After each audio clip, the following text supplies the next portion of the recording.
Salepera, salepera, Baba salepera, Ambuye Yesu, amayanka, amayanka, Baba amayanka, Ambuye Yesu, amayanka, Ambuye Yesu, oh amayanka, Ambuye Yesu, salepera, Ambuye Yesu, oh salepera, Ambuye Yesu. Ndikulandire nokondedwa omvera konse kumene muli. Heneleke Tchale mtumiki wanu, Yohani mtumwi, believer, lero pa 8 March 2023, subtopiki Osataya Mtima. Believer, Mulungu andisenza karundu lero, ndifuna ndilimbikitsa wina wake. Nyengo zathina, nyengo zalimba, misozi ili patsaya, afika poraya mtima kuti apapa ndiye kuti sizidzathekanso. Pepa linayo kuti adzalembedwa ntchito adataya mtima, zoti adzakwatidwa adataya mtima, zoti adzabereka adataya mtima, zoti adzatha kumangako nyumba yake adataya mtima. Believer, ndikulimbikitse tikupembedza Mulungu odabwisa amene sachedwa safulumira. Dziko imatiseka iyi, dziko likhoza kunena mene nganenere, koma ndikulimbikitsa Mulungu amene timpembedza. Believer, sachedwa safulumira, usataye mtima.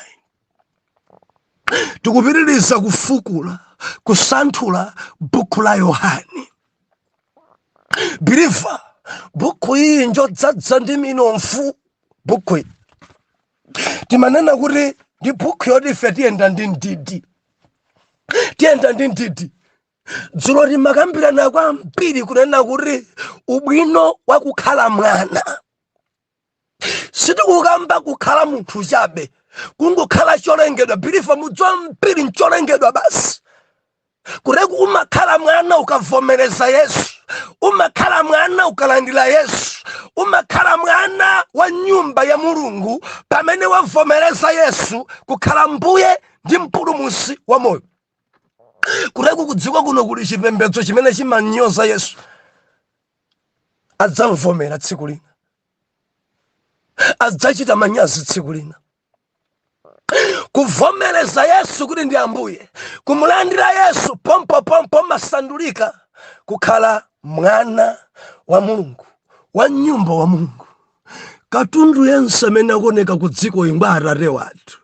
Tili ndi tate olemera kwambiri, tili ndi tate amene amachiritsa, tili ndi tate amene amasunga, tili ndi tate amene ngakhale jabwa amachita kunena ndi madala chifukwa adanthamangisa. Munthu amene akukuthamangisa iwe nkuthawa, munthu amene akukuponya iwe nkugwa, munthu amene believer umanjenjemera naye adachita kunthamangisa. Mazidziwa Satana Mulungu adachita kunthamangisa kuti munthu athawe, ndikuti anthawa yakumopa. Uza iwe ndikakubezaso pompa ndikuthidzimula, choka gerekezi makani kuchigwira kuchiponya kudziko. Kachidagwa ndi milomo, kachidagwa ndi nsana, kachidagwa bwanji, chifukwa chache chidakhumudwa kwambiri kuti Mulungu adandichita nkhanza, adachita kundiponya. Ndi Mulungu akutichenjeza na kuti tsoka mtunda ndi nyanja, chifukwa choyipacho chili konko, achithamangisa kuno, adachithamangisa ku ulemerero. Believer, mundimva kaya? Munthu amene mukamuza kuti choka, kunthamangisa iye nkuthawa, kumponya iye nkuchoka, ndiye kuti amene amponyayo mbamphamvu kuposa iyeyo. Ena ndudabwa nanu mukakamira ajabu, adachithamangisa alibe mphamvu, alibe mphamvu, alibe moyo uyu, alibe tsogolo uyu. zimene linazo sarana za templare ama kulemelesa mwa templare akatakudwazika kulodzeso ama kupasa banja ya templare kena kwa madza kusekanso ama kupasa zinthu mwa templare mpaka na mawo madzavurikaso ni matilize kwerere. Mulemekezeni Mulungu, mulandireni Yesu amene ali mbuye onse. Mulandira Yesu, Mulungu adasanduliza kwatchula ana a Mulungu. Haleluya. Omfera, Yohani mwana wa Zebedayo akutifotokozeranso za Yohani wina.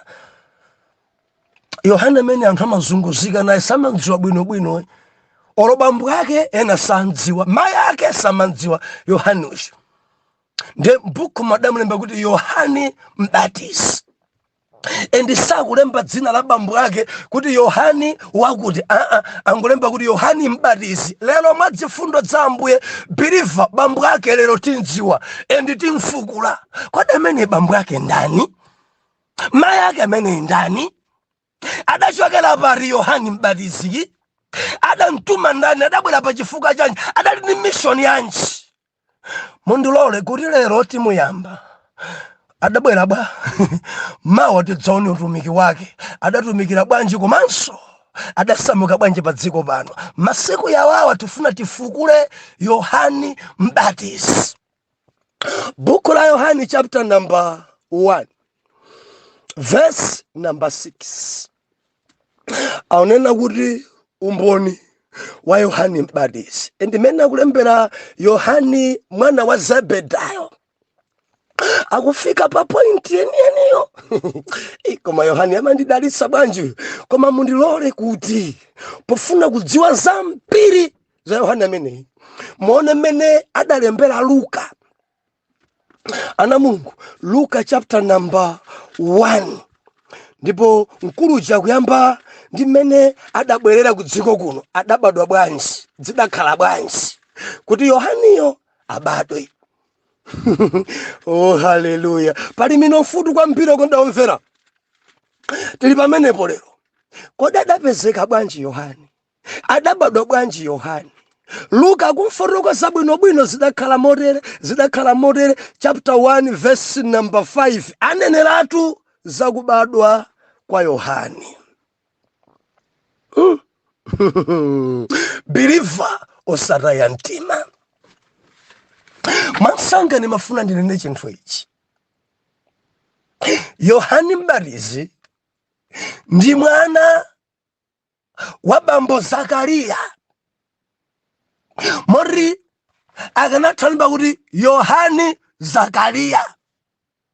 Koma anthu amamulemba kuti adamulemba kuti Yohani Mbatizi. Adamulemba ndi ntchito yake kutsogolo. Sadanene kuti Yohani Zakariya. Ayi. Mori Yohani ameneyi mayi wake ndi Elizabeth.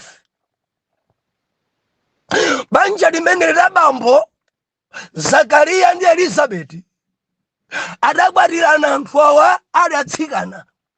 Adakhala mbanja kwa zaka. Baibulo nena kuti anthu awawa adali okhulupirira. Zakariya komanso Elizabeth ankaopa Mulungu. Anthu awawa ankapembedzera. Anthu awawa ankapereka nsembe. Anthu awawa adali onkonda Mulungu kwambiri. Banja lomuopa Mulungu. Masiku ano mudzapeza opemphera ni mkazi chinzibambo choledzera. Chinzibambo choyipa. Mkazi akamba kupemphera banja iwe tapitako. Ukundisokoneza kwambiri. Ukundisokosera kwambiri. Kutekwa zibamba azimayi ena ndi akapolo m'manyumbamo. Saupemphera mwaufulu. Chifukwa choti mbali imodzi sidalandira Yesu. Mbali imodzi sikundziwa Mulungu. Biliva liloseka. Zakariya ndi Elizabeth adali atumiki. Zakariya ndi Elizabeth ankamopa Mulungu. Zakariya ndi Elizabeth ankapereka nsembe. Zakariya ndi Elizabeth ankantumikira Yawe. Mbanja iliri mudali vuro. Vuro imene adakumana nayo ndiori mwana sankapezeka ankapemphera sankachita phada banja siyaphada pakupempherawa adali ma intercessor ankapinda maondo nkumapemphera koma pakati pawo mwana usapezeka. Musaiwale tikuphunzitsa kuti osataya mtima sachedwa koma sosafulumira. Malemba onena kuti dziko lidanena anthu adaseka adachita manyazi kuoneka ngati ogwa mpapaya adzabala amene sadzabala. Kudziko kuno bilifa kuli mayina achipongwe ndimafuna ndilimbikitsa wina. Kaya kukunena bwanji, kaya kukuseka bwanji, kaya kupasa mayina tsopano, kaya kunena bwanji, pembedza mdalire Jehova, sachedwa safulumira, usataye mtima. Ife tikuphunzira pa Zakariya ndi Elizabeti adakhala mbanja kwa zaka zochuluka. Baibulo inena kuti adafika mpakana pakukalamba mpakana zochitika pa mzimayi zidayima. Bilifa kuti munthu abale atenge mimba ndiye kuti mzimayiyo akusamba. Koma mayi awawa Elizabeti period idalekeka chifukwa chokalamba. Muli bwanji agogo nonse? Ndikukamba ndi azimayi ena akundimvetsera pano sapanganso period. Ndipo azimayi amene sapanga period satenga mimba. Haleluya, satenga mimba. Enari anasiya period chifukwa chakubayisa ndi zinazi abusa munenapo chani pamenepa. Haleluya. Ndikunena kuti mzimayi amene sakupanga period samatenga mimba. Eniyo ndi mboni amene mugwisa ntchito zinthu dzina ngati zimenezi. Mimba simabwera. Elizabeti anafika pa point imeneyo gogo osati anasiya kusamba chifukwa za mankhwala koma chifukwa chakukalamba. Adakalamba anali gogo. Chiyembekezo choti adzabereka chidatayika. Chiyembekezo choti nkukhala ndi mwana zonse adangozisiya kuti ife tidangobadwa tidzafa opanda mwana. Adayivomereza nyengo yawo. Koma Baibulo ikunena kuti biliva tamvera tsiku lina munthu wa Mulungu si munthu wa Mulungu ameneyi adali ndi gawo loti akapereke nsembe. Akuti pa mtundu pawo akodingi ndi dongosolo maere adamgwera kuti amene angapereke zonunkhira malo opatulika akwene kukhala Zakariya. Anthu adasankha Zakariya upereke nsembe. Mchipangano chakale munthu amene amapereka nsembe adali wansembe. Ndiye kuti Zakariya adayenera. Zakariya wansembe, Zakariya man of God adasankhidwa kuti akapereke nsembe zofukiza paguwa. Ndiye adanyamuka. Iyeyo ali nkati nkachisa kupereka nsembe.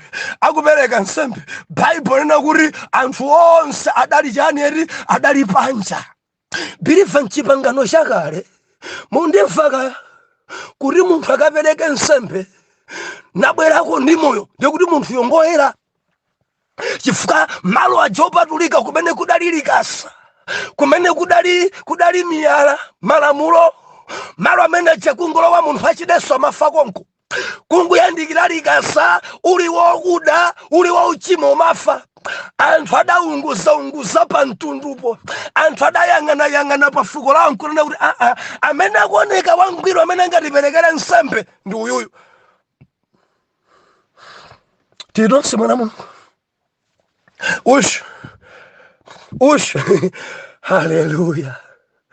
Biliva limodzika ndawi nkuti kuli chete zidalipo zaka zachete kuchokera buku la Malaki kudzafika buku la Mateyu pali zaka zachete around 400 zaka zachete kudalizi no message no neneri ndadapanga maere kodi angatimirire ndani akuonekako ngati ngopemphera ndi uri akuoneka ngati oyera mtima ndi uri akuti pa chigulu chonsecho adapezeka kuti ngoyera mtima ndi Zakariya. Ntenga Zakariya chonde tiyo katiperekere nsembe. Nde Zakariya adatenga nsembe zonse nafika paguwa. Ndiakuti khwimbi lonse la anthu idali panja pakachisi kupembedzera. Ambuye zikomo thandizeni amene. Ambuye zikomo panja pakachisi padali ma intercessor. Panja pakachisi padali Ayuda. Panja pakachisi padali ena nkantipempherera kuti ziyende bwino mkatimo. Zakariya upembedzera. Ndiakupembedzera Zakariya kupereka nsembe nkari. Adakumana ningero gululu ndi Gabrieli aupereka nsembe adaonekeredwa ndi ngero. Aupereka nsembe akupereka zonunkhira zofukiza adakumana komweko mkachisimo. Abanja sakudziwa mukuchitika chani. Haleluya. Ndi pamene ngero adamba kumulankhula. Amen. Osataya mtima. Believe osamaraya mtima nkhulupirire Mulungu. Osamaraya mtima. Bambo Zakariya anali olungama. Bambo Zakariya ankamkonda Mulungu. Bambo Zakariya anali opembedzera. Bambo Zakariya chidali chipona. Bambo Zakariya sadataye mtima. Elisabeti sadataye mtima.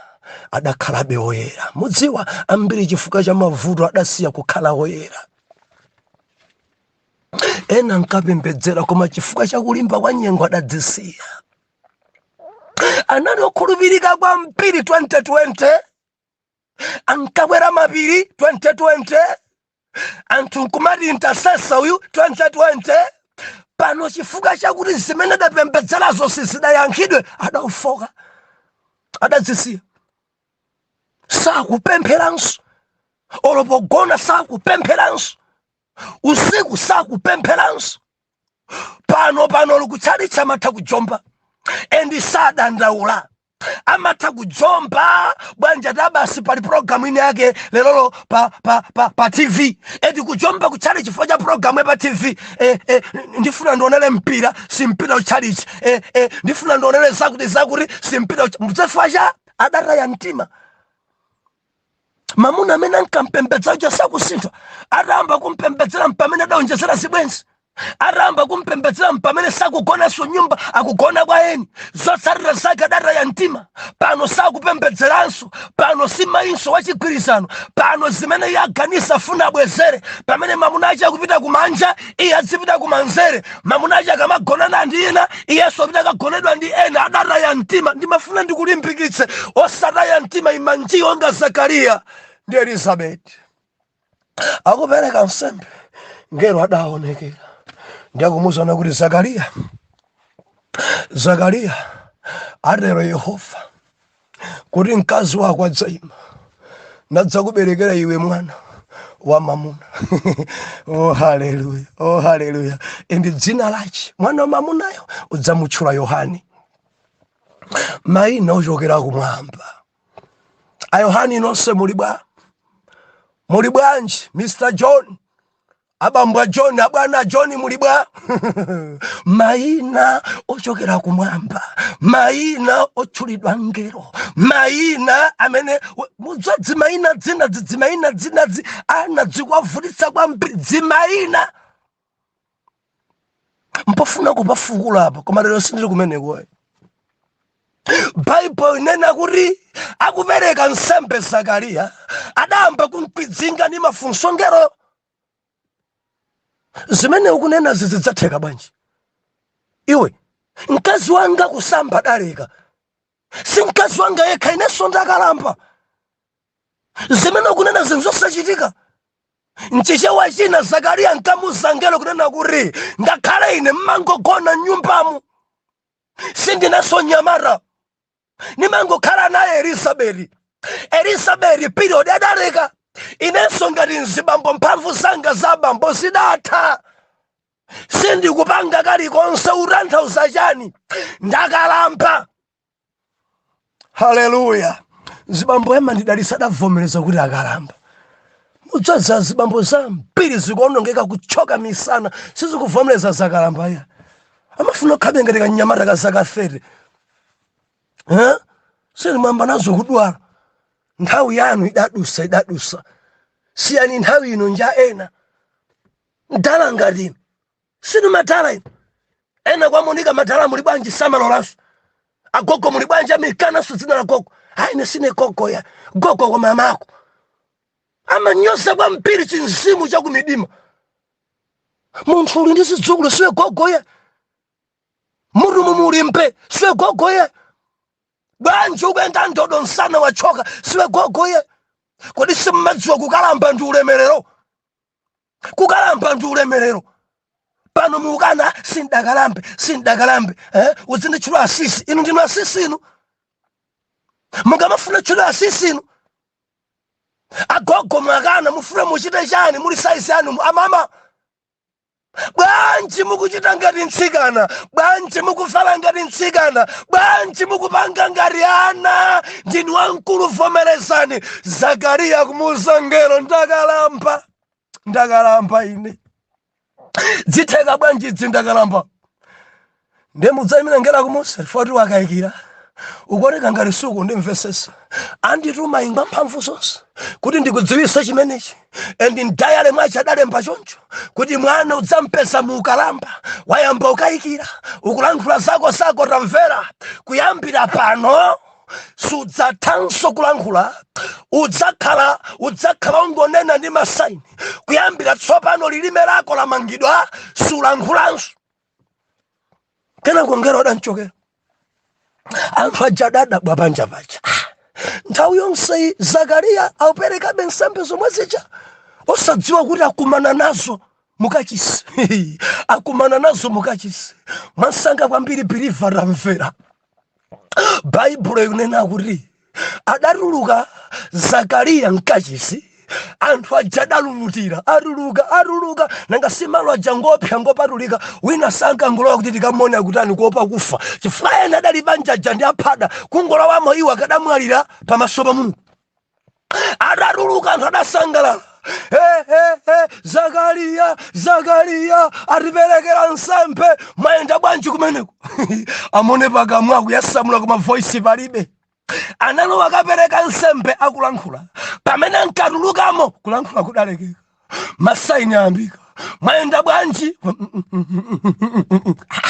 sakunena Zakariya sakunena chachitika nchani pasta zakhala bwanji wansembe wathu masaini lilime sikunenanso palibe chikuchitika Baibulo linakuti anthu ajadadziwa kuti akumanamo ndi ngelo mkulu yamanena kwambiri uyu ngakhale ali gogo koma nkalankhula koma bwanji sakulankhula akumana Mulungu mkachisi akuti mpingo udadziwa akumana ndi yawe mkachisi biliva ndikutsimikizire ukakumana ndi Mulungu anthu okukuzungulira amadziwa ukakumana ndi Mulungu anthu okuyandikira amadziwa ukakumana ndi Mulungu anthu asaidi yako amadziwa abale akonso amadziwa ukakumana ndi Mulungu mkazi wako mamuna wako amadziwa amuna anga wasali madzana akazanga wasali madzana akumana Mulungu haleluya mwansanga Baibulo inena kuti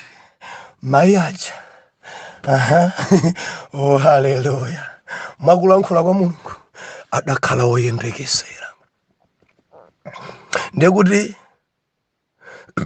Zakariya mphamvu zidapezeka nkukhala pamodzi ndi akazawo ndi day imeneyo mayi adayima haleluya mayi amene zochitika pa zimayi zidaleka koma Mulungu atanena adakhala woyembekezera mimba ijadamba kula anthu adamba odabwa mudzaime adachitika kwa Elizabeth sadainene mimba imwasanga iyeyo adamva kuti ndinoyembekezera koma sadanene mwasanga kuona ngati mwina ndidzatha kunena mwina mimba ndikusungunuka anthu adzapirizabe kundiseka adaisunga mimba mpaka na miyezi 5 osauza iye nkumangomva kunena kuti mene ndilili pano ndiye kuti bread sindikumfuna azimayi nonse muli bwanji mzimayi akakhala woyembekezera masankha zakudya mudzamva ndikufuna masamba akholowa ndinganganga kholowa mpaka na kholowayo apezeke ndifuna chisoso akati terere nditerere Bwanji nufuna chinangwa ngati ali ku dziko la kunja mpaka na foni imbidwe, kodi kulibe basi imene ikubwera ku planta yako kapena ku Mzuzu kulilongwe mutigulireko chinangwa, mutigulireko chisoso, mutigulireko kumeneko pela ya ku Malawi kuchita ndikufuna mango sa ku Malawi. Cha mimba chimasankha zakudya, cha mimba chimazunza. Elisabeti mimba yambafufuma, nsana wambachoka, gogo yembekezera, dziko lidadabwa. Zatheka bwanji kuti mayi uyu yembekezere muli size yake? Amene ndi Mulungu. Believer nimafuna ndikulimbikitsa anthu adzadabwa nawe, nadzanena kuti zatheka bwanji kuti uyu zimuyendere muli size yake. Zatheka bwanji mayi yawa, zatheka bwanji bambo yawa, zatheka bwanji mnyamata uyu kugwira office imeneyi, zatheka bwanji awa kubereka ndikukamba ndi wina mwana alibe. Ndikulimbikitse amene timpembedzayi ndi Mulungu, usataye mtima, sachedwa safulumira udzabereka. Usataye mtima, tiupembedza Mulungu amene amachita kwakukulu. Usataye mtima, Mulungu amene timpembedzayi ndi kalonga wa mtendere. Usataye mtima, kaya dziko lakuseka. Usataye mtima. Wina ndikunena naye pano akudwala kwa mpiri, tamvera. Osataya mtima. Mulungu amene adzadzikonza ende adzilongosola. Khalabe ntasesa, pembedzerabe onga Elisabeti, mkondebe Mulungu onga Zakariya. Mudzambe chidachitika adakhala wosalankhula Zakariya kwa miyezi. Mwana makhala m'mimba miyezi ingati? 9. Zakariya adakhala bubu. Onena mochita hodola kuyendera masaini, munthu ankanena bwinobwino koma zidalephereka. Akamani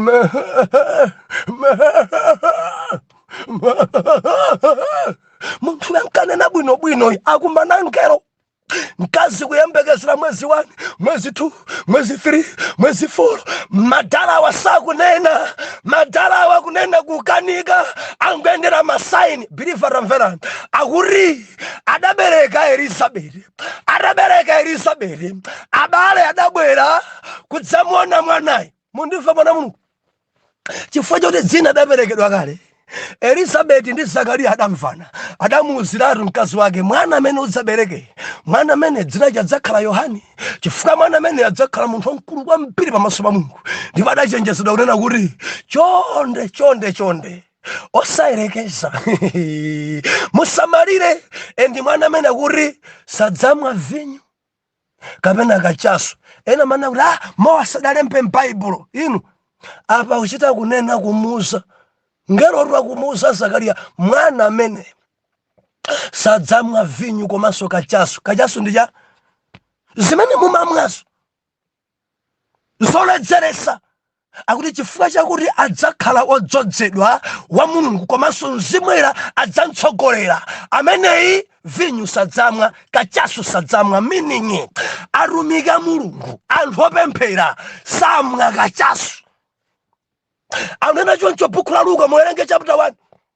Opemphera samwa kachaso, wadzazidwa ndi mzimwera samwa kachaso. Akuti mwanayo adzakhala wamkulu pamaso pa Yehova, mzimwera adzamtsogolera, adzamtumikira Yawe. Chifukwa cha ichi kachaso sadzamwa. Kutanthauza kuti omwa kachaso mzimwera alibe. Omwa kachaso si adzitumiki. Omwa kachaso si ana Mulungu. Omwa kachaso ndi ana adiabu. Kadzibwereke kachaso ngoletsedwa, kachaso sofunikira, kachaso osamwa, kachaso nsachikunja, kachaso mzimwera madana nazo, kachaso ndi utumiki ayi masopiwo. Upembedzera ni kachaso. Adalemba pali m'Baibulo zoti kachaso zoti Mowa uya. Mafuna chita kulemba kasipeki. Alembe jini, alembe zimaina zonse zibuku, alembe zonsezo. Adangori kachaso. Mwana isadzamwa zimene zifuna adzakhala mwana wa Mulungu, adzakhala mtumiki wa Mulungu, adzatumikira mawu oyera, adzachenjeza dziko, adzanena kwa onse kuti alungamise njira yawo. Chifukwa chache vinyo ndi kachaso. Uyuyu ayi. Ende Yohane adabwera sadamwe zimenezo. Tilonse na Mulungu wina umadalisika kwambiri kachaso baibulo mulibe mudalenga baibulo achiriwo mudalenga baibulo ili achita kulemba tsoka wina amene amalawira kukamwa zakumwa zaukali tsoka akati tsoka nchabwino akati tsoka nchabwino mwansanga kuti abale aja atabwera adapangana kuti bwanji mwana amene timpase dzina ndi adatsutsana ndi dzina imene adapereka Elizabeth Yohani ati ayi palibe dzina imeneyi dzina imene kumtundu kwathu ulibe dzina imeneyi koma tisake dzina lina ankakangana mudziwa kumtundu amakangana chifukwa cha dzina mwana akabadwa ndiye mzimayi Elizabeth adati tiyeni timfunseni Zakariya osalankhula chadangu libweresana cholembera abale achajali pompo kena kwa kulemba pansi kwe dzina imene adapereka Elizabeth Yohani Zakariya adalankhula adalemba dzina imene kuti Yohani arangolemba kuti Yohani mwana Mulungu arangolemba kuti Yohani akuti pompo lilime lake lidamasuka pakana Yohani anthu